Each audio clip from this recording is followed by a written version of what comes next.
Hello दोस्तों, आप सभी का स्वागत है आपके अपने YouTube channel education wire LMP में। आज हम लोग मैथ पेडागॉजी के महत्वपूर्ण प्रश्नों को हल करेंगे। ये प्रश्न आपके सीटेट एग्ज़ाम के लिए काफ़ी महत्वपूर्ण है। जो आपका मैथ का पोर्शन सीटेट में आता है उसके जो शिक्षण शास्त्र से संबंधित जो प्रश्न होते हैं लगभग 15 प्रश्न आते हैं। तो आइए स्टार्ट करते हैं। पहला प्रश्न, गणित से भयभीत होने और उसमें असफल होने के लिए निम्नलिखित में से किसे एक कारण नहीं माना जा सकता। ऑप्शन ए लैंगिक भेद, ऑप्शन बी कक्षा कक्ष के अनुभव, ऑप्शन सी प्रतीकात्मक संकेत, ऑप्शन डी गणित की संरचना। तो यहाँ कह रहा है कि गणित से भयभीत होने और उससे असफल होने के लिए कौन सा ऐसा कारण है जो उससे संबंधित नहीं है। तो अगर बात करें लैंगिक भेद की, तो लैंगिक भेद ही वो ऐसा कारण है जो गणित में भयभीत या असफल होने से संबंधित नहीं, क्योंकि लैंगिक भेद का मतलब जैसे मेल और फीमेल, तो ये कोई ज़रूरी नहीं है कि मेल को ही ज़्यादा मैथ आएगी या फीमेल जो है वो ज़्यादा कम मैथ जानती हैं। बाकी अगर बात करें कक्षा कक्ष के अनुभव, तो ये भी गणित के ही कारण हैं, गणित से भयभीत होने के कारण। प्रतीकात्मक संकेत, अगर प्रतीकात्मक संकेत सही नहीं है तभी क्या होगा, गणित में हम लोग असफल हो जाते हैं।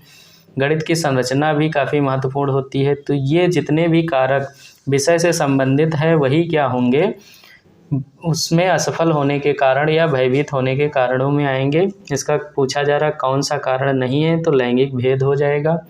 अगला प्रश्न, दो दशमलव संख्याओं के योग की संकल्पना को पढ़ने के लिए निम्न में से शिक्षण अधिगम का कौन सा साधन सर्वाधिक उपयुक्त होगा। ऑप्शन ए है गिनतारा, ऑप्शन बी है जियो बोर्ड, ऑप्शन सी है मोती और माला, ऑप्शन डी है ग्राफ पेपर। तो ये काफ़ी बार रिपीट किया गया है क्वेश्चन आपके सीटेट एग्जाम में कि दो दशमलव संख्याओं के योग की संकल्पना को पढ़ने के लिए किसका प्रयोग किया जाता है। तो इसका आपका सही उत्तर हो जाएगा ग्राफ पेपर का। अगला प्रश्न, कक्षा 4 के अधिकतर विद्यार्थी सोचते हैं कि दो संख्याओं के गुणन से प्राप्त संख्या सदैव दोनों संख्याओं से बड़ी होती है। आप यह कैसे प्रदर्शित करेंगे कि यह सदैव सत्य नहीं होता। ऑप्शन ए ग्रिड पेपर पर दो दशमलव संख्याओं के गुणन को प्रदर्शित करके, ऑप्शन बी एक पूर्ण संख्या और एक भिन्न के गुणन की कलन विधि को संख्या रेखा पर प्रदर्शित करके, ऑप्शन सी है इसे संख्याओं के बार बार योग के द्वारा प्रदर्शित करके, और ऑप्शन डी है दो दशमलव संख्याओं के गुणन की कलन विधि को प्रदर्शित करके।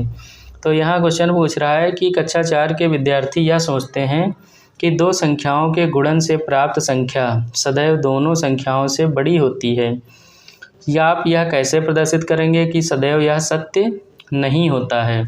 तो इसमें हमें क्या करना है, ग्रिड पेपर पर दो दशमलव संख्याओं के गुणन को प्रदर्शित करना है, जिससे वो सीख पाएंगे कि हमेशा जो है दो संख्याओं का गुणन उनसे प्राप्त जो गुणनफल होता है उससे बड़ा नहीं होता। अगर इसका एग्जाम्पल लेना चाहें तो एक संख्या एक ले लेते हैं, दूसरी दो ले लेते हैं, इनकी गुणा कराते हैं तो क्या आ जाएगा, दो एक कम दो यानी दो ही आएगा। तो इनका गुणनफल दोनों संख्याओं से बड़ा नहीं आया। तो इस तरीके से हम क्या करेंगे, ग्रिड पेपर पर दो दशमलव संख्याओं के गुणन को प्रदर्शित करेंगे। ठीक है, अगला प्रश्न देखते हैं। प्राथमिक स्तर पर विद्यार्थियों को माप का संदर्भ पढ़ाने के लिए निम्न में से कौन सा कथन सत्य है। ऑप्शन ए अप्रामाणिक मापों का उपयोग नहीं करना चाहिए, ऑप्शन बी अप्रामाणिक मापों का उपयोग प्रामाणिक मापों के बाद करना चाहिए, ऑप्शन सी है प्रामाणिक मापों का उपयोग अप्रामाणिक मापों के बाद करना चाहिए, ऑप्शन डी है केवल अप्रामाणिक मापों का उपयोग करना चाहिए। तो कह रहा है कि प्राथमिक स्तर पर शिक्षार्थियों को माप का संदर्भ पढ़ाना है, तो इसके लिए कौन सा कथन सत्य है। तो पहला है अप्रामाणिक मापों का उपयोग नहीं करना चाहिए। तो बिल्कुल भी नहीं, हमें अप्रामाणिक मापों का प्रयोग करना चाहिए। अप्रामाणिक मापें कैसे क्या होती, जैसे हम लोग हैंड स्पैन का प्रयोग करते हैं और भी कई सारी चीज़ें हैं, जैसे फुट का प्रयोग करते हैं, हाथ से मापते हैं। तो ये अप्रामाणिक मापें हो गई जो एक प्रामाणिक नहीं है। तो कह रहा नहीं करना चाहिए, तो बिल्कुल भी नहीं, पहले हमें अप्रामाणिक मापों से ही स्टार्ट करना चाहिए। दूसरा कह रहा है अप्रामाणिक मापों का उपयोग प्रामाणिक मापों के बाद करना चाहिए।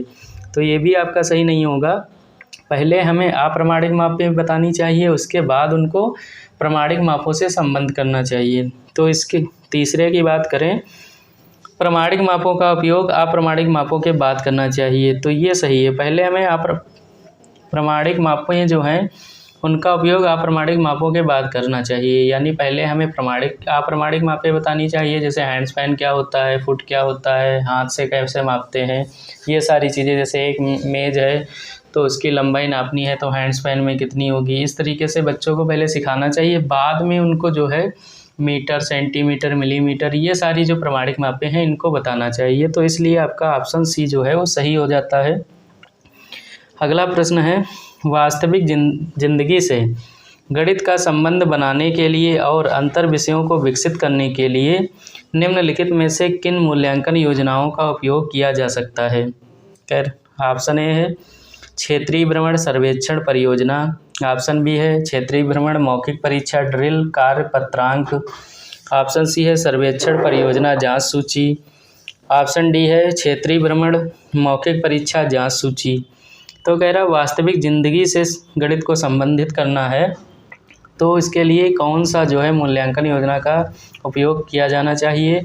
तो पहला आपका क्षेत्रीय भ्रमण सर्वेक्षण और परियोजना, इसमें जो है सभी जो हैं वास्तविक ज़िंदगी से संबंधित है, इसलिए ऑप्शन ए आपका सही होता है। अगर ऑप्शन बी की बात करें तो इसमें मौखिक परीक्षा, तो मौखिक परीक्षा जो है वो आपका वास्तविक ज़िंदगी से संबंधित नहीं, इसमें रटने पे फोकस किया जाएगा।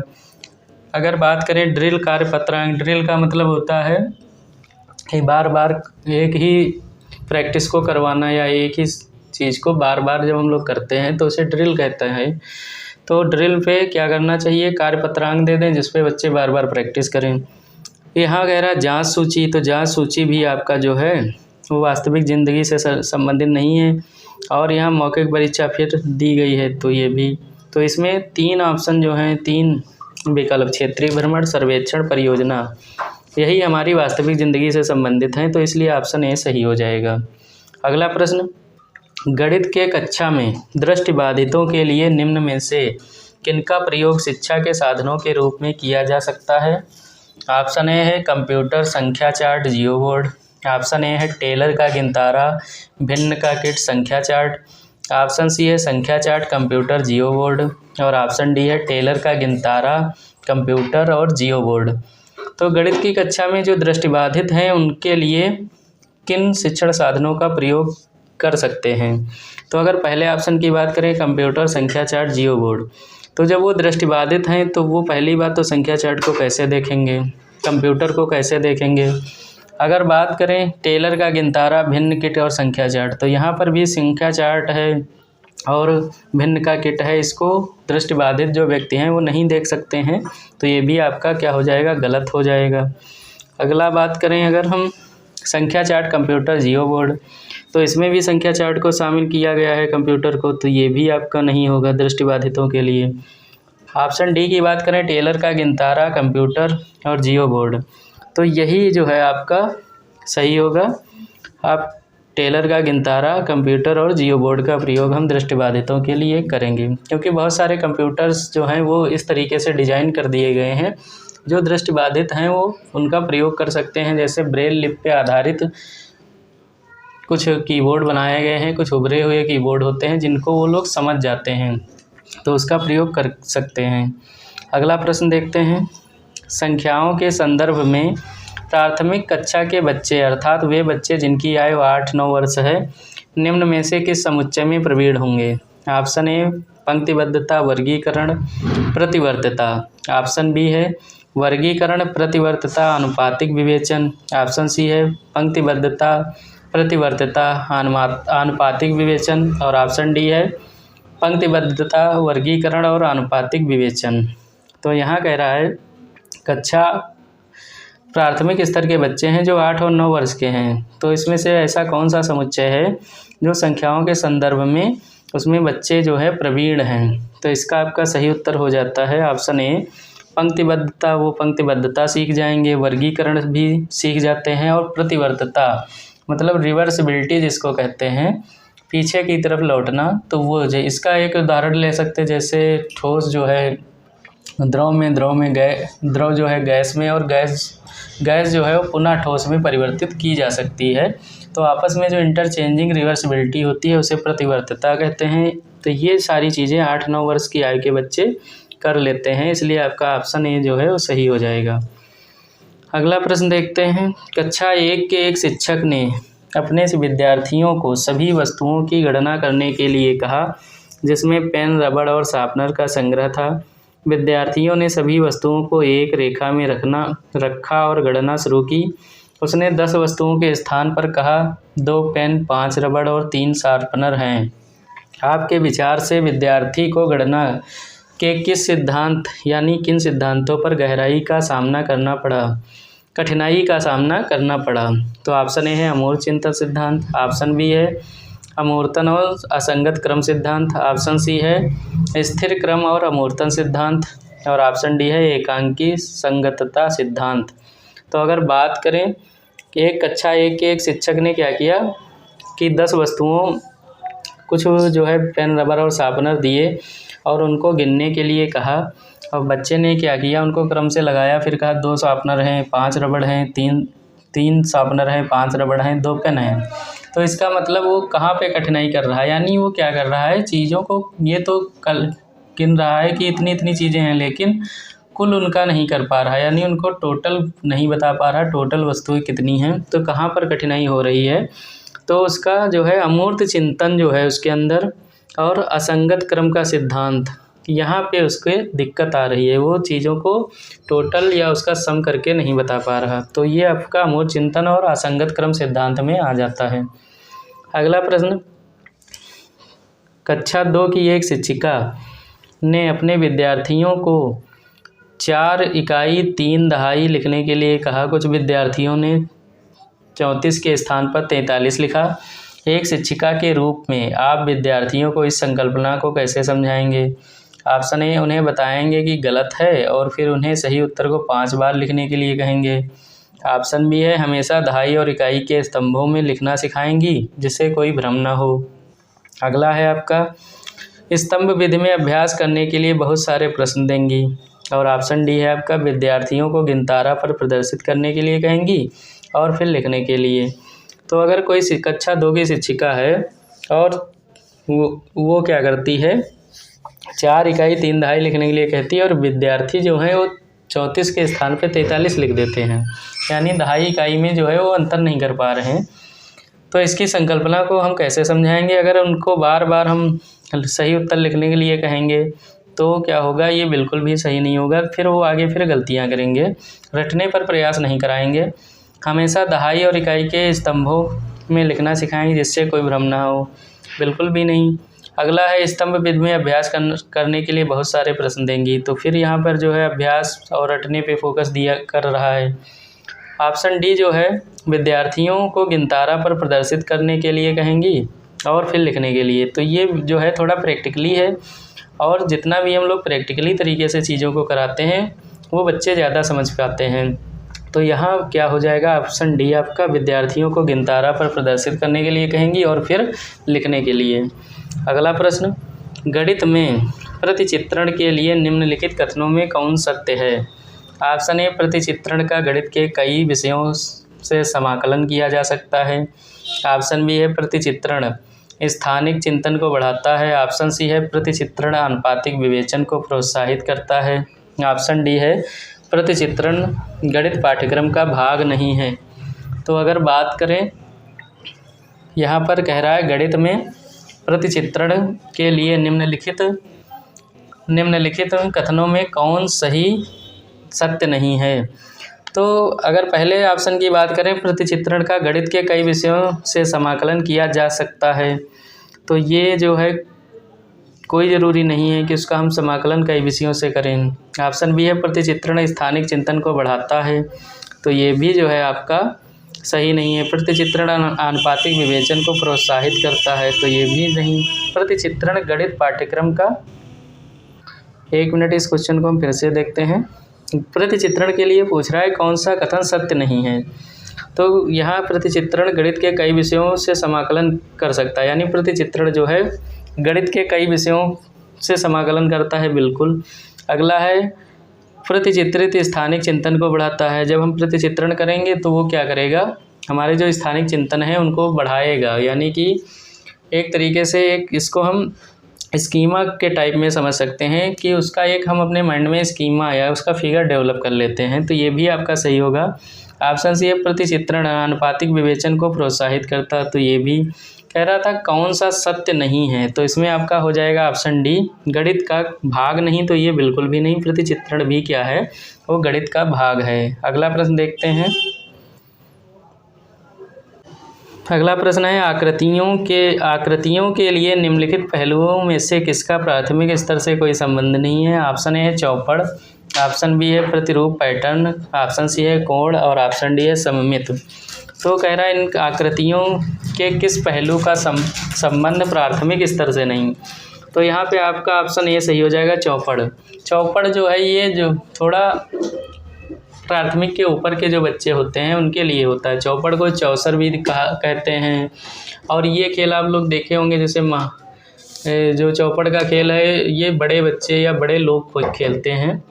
इसमें कुछ पासा जैसा टाइप होता है, जैसे एक तरीके से हम लोग इस टाइम लूडो खेलते हैं, उसी का एक रूप था जो प्राचीन काल में चलता था। इसे पच्चीसी भी बोला जाता था। अगर ऑप्शन बी की बात करें प्रतिरूप पैटर्न, तो बिल्कुल ये भी प्राथमिक स्तर से संबंधित है। अगर बात करें कोण, तो ये भी जो है प्राथमिक स्तर के पाठ्यक्रम में है। सम्मित भी है। सम्मित का मतलब है किसी आकृति को ऐसे लाइन से काटना जिससे जो आकृति बन रही हो दो बराबर भागों में बट जाए, तो उसको सम्मित कहते हैं, सिमेट्री जिसे। तो यहाँ पे कौन सा ऑप्शन आपका सही है, प्राथमिक स्तर से आपका चौपड़ जो है वो संबंधित नहीं है। अगला देखते हैं, गणितीय खेल और पहेलियाँ मदद करते हैं। पहला कथन है गणित के प्रति सकारात्मक अभिवृत्ति को विकसित करने में।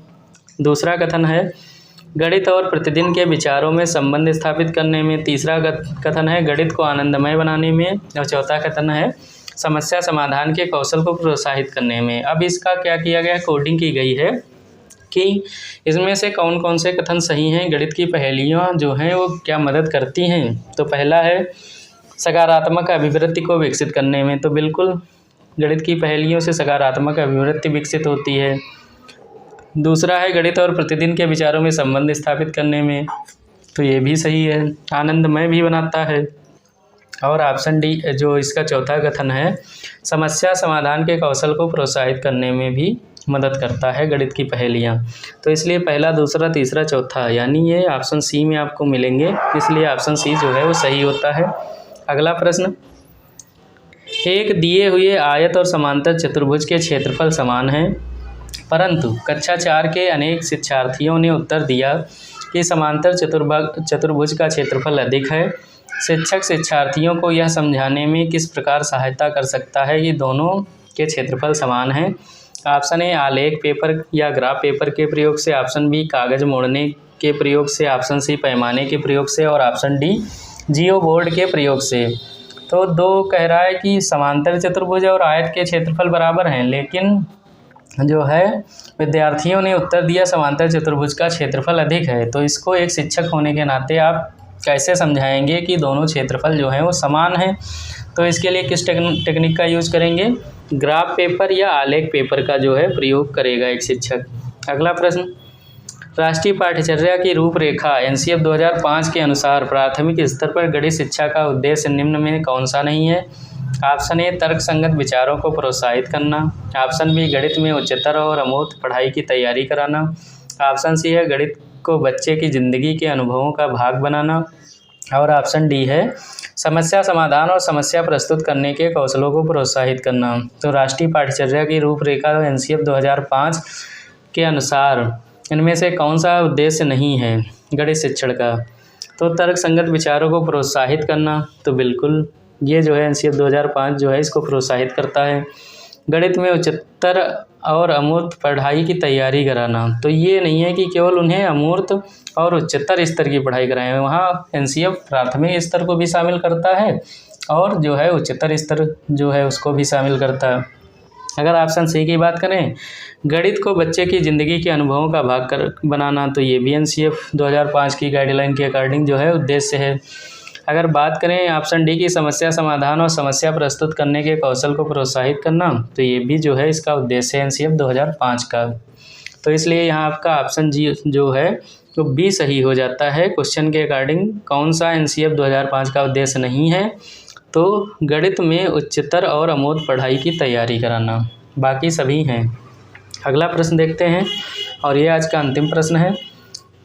29,503 में 5 के स्थानीय मान और 32,071 में 7 के अंकित मान में अंतर बताइए।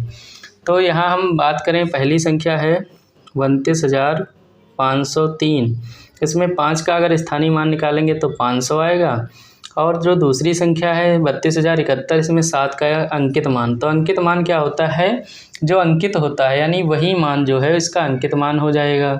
तो अब इनका अंतर पूछ रहा है, तो 500 से हम क्या करेंगे, 7 को घटा देंगे, तो आंसर आपका 493 आ जाएगा, यानी ऑप्शन सी सही होता है।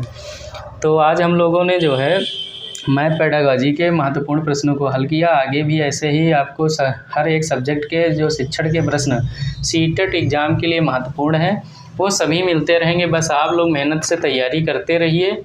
हम लोगों का टारगेट रहेगा 120 प्लस ही, तो प्लस जो है मार्क्स आप लोगों के एग्ज़ाम में आए। बस आपको कॉन्सेप्ट समझना है और उसी के अकॉर्डिंग क्वेश्चनों को टैकल करना है। तो बस ये ध्यान रखना कि एग्ज़ाम में कभी भी हड़बड़ाहट या किसी भी जल्दबाजी के साथ प्रश्न को ना हल करें। जब भी प्रश्न को हल करें तो उसके सभी ऑप्शन को पढ़ने के बाद, ये नहीं कि 2 ऑप्शन पढ़ के और टिक कर दिया। ये सीटेट एग्ज़ाम जो है यहीं पे दिक्कत करते हैं हम लोग, जो जल्दबाजी में ऑप्शन टिक करते हैं, क्योंकि बहुत सूक्ष्मता से हमें ऑप्शन पढ़ने पड़ेंगे और उनको जो है क्वेश्चन के अकॉर्डिंग देखना पड़ेगा। पूछ रहा है, नहीं पूछ रहा है कि है, ये सारी चीज़